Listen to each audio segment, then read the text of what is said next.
বিষ্ণু ইসা ইসলাম ওনার ইহুদি প্রতিবেশীর বাসায় যেতেন।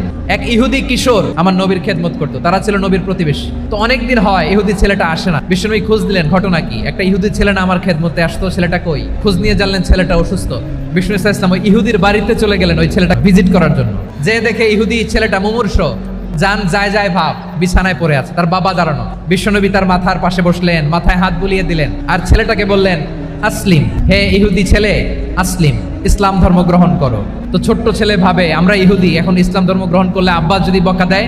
ছেলেটা তার বাবার চেহারার দিকে তাকালো, দেখে আব্বা কি কয়। ইহুদি ছেলেটা তার বাবার দিকে যখন তাকালো, ওর বাবা বলে, আতিয়া আবুল কাসিম, আবুল কাসিম যা বলে তাই করো, মানে মোহাম্মদ যা বলে তাই শোনো। এই কথা শুনে ছেলে সাহস পাইছে, ছেলে আবার পড়তে আরম্ভ করলো, আশহাদু আল্লাহ ইলাহা ইল্লাল্লাহ ওয়া আশহাদু আন্না মুহাম্মাদার রাসূলুল্লাহ, পড়েন আল্লাহু আকবার।